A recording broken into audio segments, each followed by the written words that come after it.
Apa sih itu resistensi antibiotik? Jadi resistensi antibiotik adalah berkurangnya kemampuan antimikroba untuk menghambat atau membunuh mikroba. Mikroba misalnya seperti bakteri, parasit, jamur, dan virus yang dapat menyebabkan penyakit seperti TB dan cacar dan penyakit-penyakit lainnya.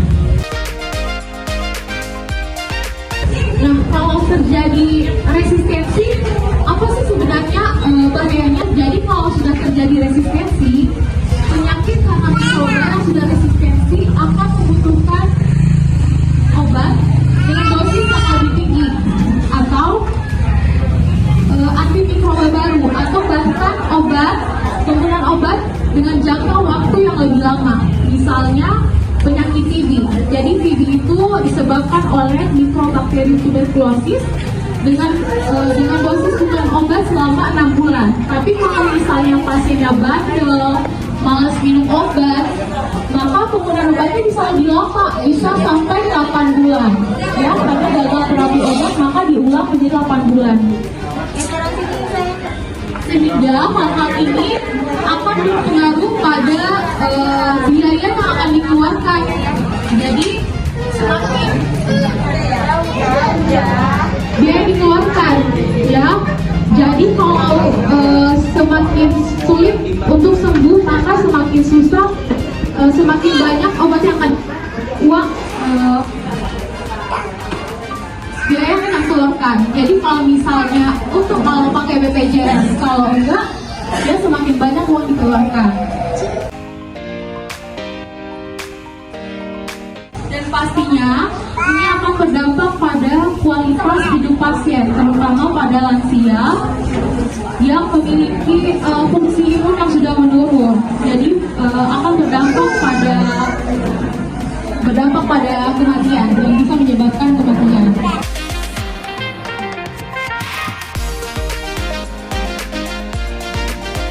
Jadi bisa sambil saya jelaskan, ibu-ibu dan bapak-bapak bisa sambil dibaca-baca leafletnya. Kemudian ketiga, bagaimana sih resistensi itu bisa terjadi?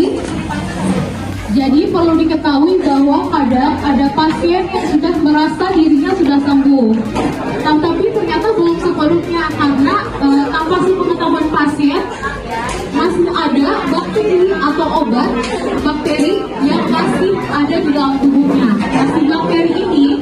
Bakteri ini akan melakukan mutasi menjadi lebih tebal dan lebih kuat, sehingga ketika sudah kuat, maka si antibiotik yang digunakan sudah tidak bisa menembus si bakteri ini, sehingga terjadilah saat itu resistensi antibiotik.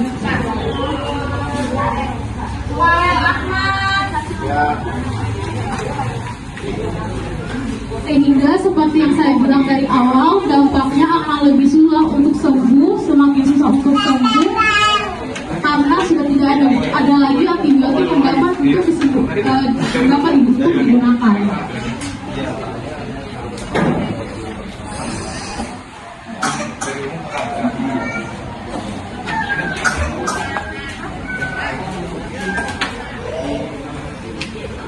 Kemudian sehingga karena adanya resistensi ini, apa sih yang bisa kita lakukan untuk melawan atau mencegah terjadinya resistensi?